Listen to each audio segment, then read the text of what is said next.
இப்போ ராசிகாட்லேருந்து சாரநாத் போகலான்னு சொல்லிட்டு சாரநாத்துக்கு ஓலா தான் பார்த்தோம்.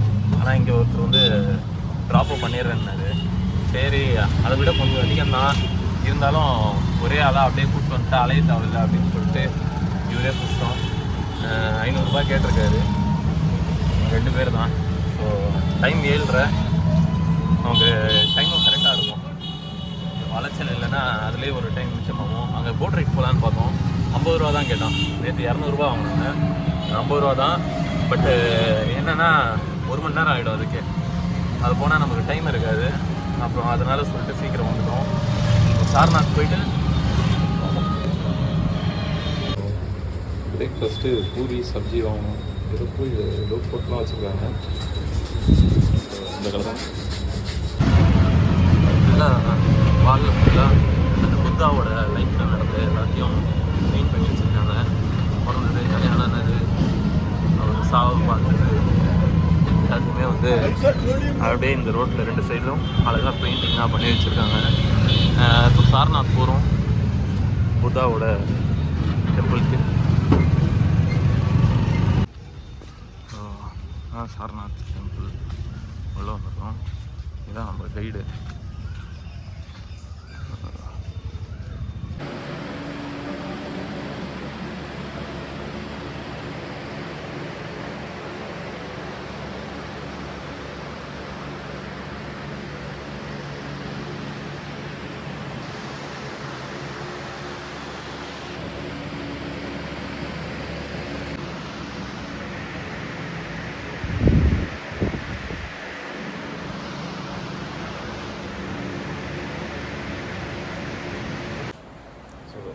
இதான் புத்தா டெம்பிள்.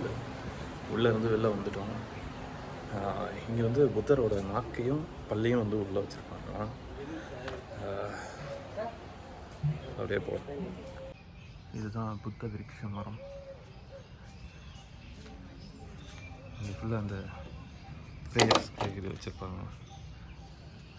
ஸோ இங்கே புத்தா அந்த விருட்ச மரம், புத்தா டீச் பண்ணுற மாதிரி அப்படி இருக்குது.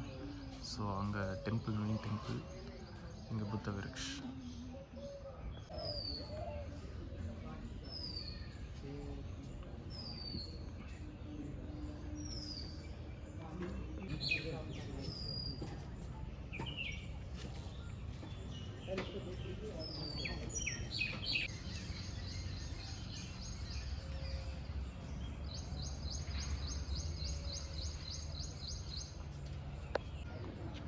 இதுதான் வந்து புத்தரோட அந்த மெடிடேஷன் இதுவான். ஸோ அந்த இதெல்லாம் இங்கே வச்சுருக்காங்க. இந்த டெம்பிளை சுற்றி நம்ம கைடு எக்ஸ்பிளைன் பண்ணிட்டு இருந்துருக்காரு.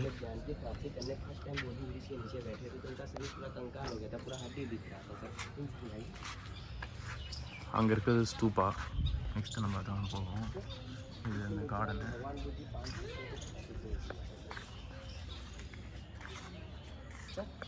इसी मुद्रा में भगवान बुद्ध जी ने 5 शिष्यों को फर्स्ट उपदेश दिया था।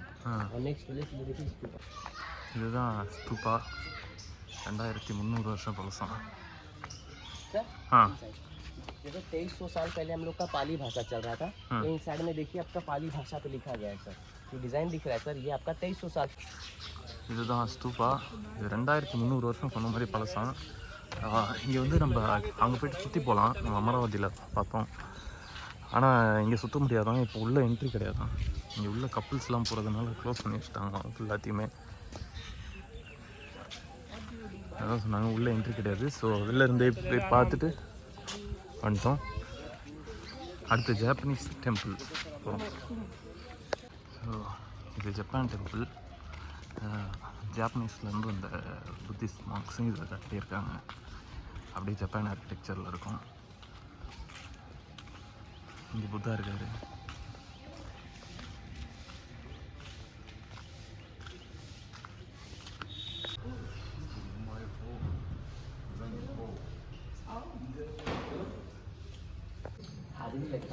நம்ம இருக்கிறது இப்போ ஜப்பான் டெம்பிள். அப்படியே இந்த ஜப்பான் பில்டிங் மாதிரியே இருக்குது இந்த டெம்பிள். ஜாப்பனீஸில் தான் இருக்கும். இது பின்னாடி பார்த்தோன்னா இதுதான் சாந்தி ஸ்தூபா. ஆனால் அது இப்போ க்ளோஸில் இருக்குது. இன்னும் முடிச்சாச்சு. சரி, அடுத்து ஏதோ மார்க்கெட்டு கூப்பிட்றாங்க, சும்மா அதை பார்த்துட்டு கிளம்ப வேண்டியதான். கேகே ஹெரிட்டேஜ் இதுதான் நம்ம இருந்த இடம். இங்கேருந்து அப்படியே இங்கே ஸ்ட்ரைட்டாக போனால் அந்த மால் வந்துடும். வெளில வந்தோடனே செம வெயில், முடியலைங்க, சரியான ஹீட்டாக இருக்குது. இப்போ ரயில்வே ஸ்டேஷன் போயிட்டு அங்கேருந்து நமக்கு ட்ரெயின் வந்து 11 மணி நேரம் 11.5 மணி நேரம் டிக்கெட்டும். ஸோ அந்த டிக்கெட் அப்படியே வேஸ்ட்டு தான். அது போயிட்டு ஒரு 2 மணிக்கு ஒரு ட்ரெயின் இருக்குது, அது ஃபுல்லாக புக் ஆகிடுச்சு. இருந்தாலும் ஏதாவது கிடைக்குமான்னு பார்க்க போகிறோம். அதில் கிடைக்கலனாலும் அன்ரிசர்வில் தான் போய் ஆகணும், வேறு வழி இல்லை. அதை விட்டோன்னா பிடிக்க முடியாது. ஸோ ரயில்வே ஸ்டேஷன் போகிறோம், அடுத்த ட்ரெயின் என்னென்னு பார்க்குறோம். வாரணாசி ஜங்ஷன் போகிறதுக்காக இந்த வண்டி பிடிச்சோம்.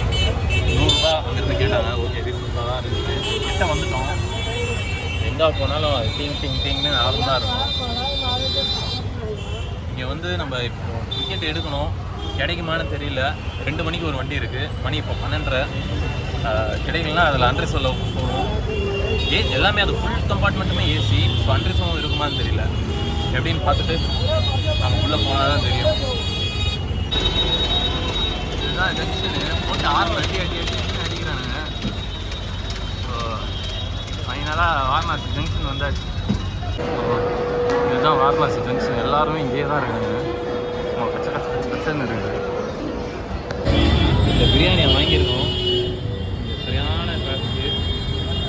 இதை சாப்பிட்டுப்போம். இங்கே ஒரு பிரியாணியை சாப்பிட்டு இங்கே ஒரு ஜூஸை குடிச்சிட்டு இப்போ உள்ளே போக வேண்டியதுதான். நம்ம அண்ணலைங்க எப்படியோ சாப்பிட்டாச்சு. நமக்கு என்னன்னா அந்த டிக்கெட் வந்து கிடைக்கல. அதில் இப்போ அன்ரிசர்வில் போகணும், அதே ட்ரெயினில் ஏசி டிக்கெட் கிடைக்கல. எப்படி இருக்க போகுதுன்னு தெரியல. சரியான கூட்டவங்க. எப்படி போகிறோன்னு பார்க்கலாம். ஃபைனலாக வந்து எப்படியோ ஒரு வழியாக இந்த அயோத்தியாவுக்கு இந்த 2 மணி ட்ரெயினை பிடிச்சிட்டோம். இந்த ட்ரெயின் வந்து அந்த பிளாட்ஃபார்மில் தான் வரும்னு சொன்னாங்க. ஆனால் அது அப்படியே இங்கே வந்து நின்றுச்சு. அதனால் எல்லோரும் அப்படியே எகிரி வந்துட்டு இருந்தாங்க. நம்மளும் அப்படியே எகிரி பிடிச்சி இங்கே வந்து ஏறிட்டோம். எல்லாம் அன்ரிசர்வ் தான் இது. செம்ம ஹாட். இங்கே ஊற்றுது அப்படியே லிட்டர் கணக்கில். இப்போ ஒரு 3 to 4 hours ஆகும். 6 மணிக்கு நம்ம அங்கே போயிடலாம். அங்கே போயிட்டோம்னா 7 மணிக்கு அடுத்த ட்ரெயினை பிடிக்கணும்.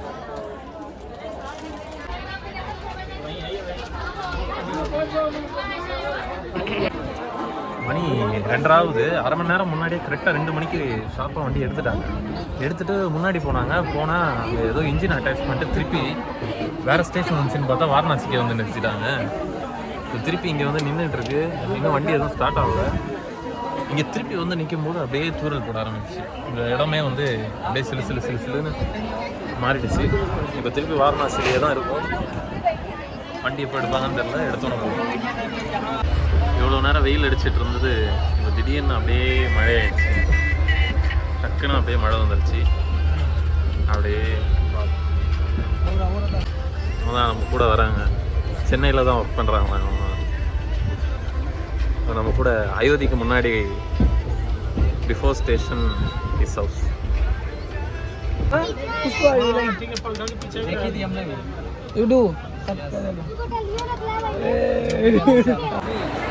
எப்படியோ ஒரு வழியா எங்கள் ட்ரெயின்ல இருந்து இறங்கிட்டோம்.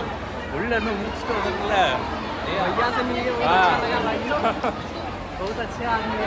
நம்மளை வந்து ஏற்றி விடணும்னு சொல்லி புஷ்பா பாய் நம்மளை வந்து ஏற்றி விடணும்னு சொல்லிட்டு கீழே உள்ள இறங்கி வந்திருக்காரு. பிக்சர் ட்ரெயினில் வந்து இறங்கிடுவோம். இங்கே நடக்கக்கூடிய இடம் இல்லை. ஃபுல்லாக அப்படியே இதாக தான் இருக்குது. எல்லோரும் இங்கே உட்காந்து ஸ்டேஷன் ஃபுல்லாக அப்படி தான் இருக்கும். இங்கே வந்து ஸ்டேஷன்லேருந்து இங்கே எதுவும் ஆட்டோலாம் வராதுன்ட்டாங்க. ஏன்னா சரியான டிராஃபிக் இங்கே. அவங்களால இங்கே உள்ளே வர முடியாது. அதனால் அப்படியே நடந்து போங்க, பக்கம்தான் அப்படின்னு சொல்லி அனுப்பிச்சி விட்டானுங்க. வேர்த்து ஊற்றுது. ஸோ எல்லாம் சரியான கூட்டம். இந்த ரோடெல்லாம் ஒரே காவாக தான் ஓடுது. ரோடு ஃபுல்லாக ஒரே காவா அது இதுன்னு ஓடிட்டு இருந்துச்சு. அதனால் அங்கே எதுவும் எடுக்கவும் முடியல. கோயில் வந்துருச்சு, எதில் தான் இருக்குது. இங்கேருந்து பார்த்தா கோவில் தெரியும். அதான்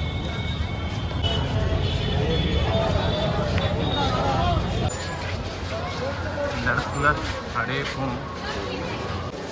இங்கே எல்லா ரைட்டும் சைடு கரோன்னு சொல்லி போயிட்டே இருக்கிறோம். அங்கே போகணும். எப்படியோ ஒரு வழியாக உள்ளே போயிட்டு தரிசனம் முடிச்சிட்டோம். உள்ளே கிட்டத்தட்ட ஒரு மேரத்தானே ஓடிட்டு வந்துட்டோம். ஏன்னா எல்லா கியூவும் என்னது சைடு கரவுன்னு சொல்லிட்டு ஒரே ஓட்டம் தான், எல்லாரையும் தள்ளி விட்டு ஓடிட்டோம். ஏன்னா இந்த ட்ரெயின் வேறு சீக்கிரமாக வந்துடுவேன்னு சொல்லிட்டு ஒரு வெப்சைட்டில் போட்டிருந்துச்சு. அதனால் குடுன்னு ஓடிட்டோம். ஸோ இவ்வளோ கூட்டத்தையும் அடித்து பிடிச்சிட்டு பார்த்துட்டு வந்தாச்சு. உள்ளே எதுவுமே கவர் பண்ண முடியல, ஏன்னா உள்ளே ஃபோன் அலௌடு கிடையாது. இந்த இடம் மட்டும்தான் நம்ம கவரே பண்ண முடியும். உள்ளே எங்கேயும் ஃபோன் அலௌடு இல்லை. அதனால் ஃபோனை லாக்கரில் வச்சுட்டு பேக்கெல்லாம் லாக்கரில் வச்சுட்டு உள்ளே நம்ம மட்டும்தான் போகணும். வெளில இருந்து சும்மா ஒரு ஃபோட்டோ எடுக்கலாம், அப்படியே கிளம்பலாம். ஸோ இதுதான் ராம் மந்திர். உள்ள என்ட்ரன்ஸ் மட்டும் தான் நம்ம பார்க்க முடியும், வேறு எதுவும் பார்க்க முடியாது. ஸோ இங்கே ஃபுல்லாகவே டிராஃபிக் தான், ஆட்டோ யாரும் வரல. நம்ம அப்படியே நடந்து போகிறோம். ஏதாவது ஆட்டோக்காரன் வந்தாங்கன்னா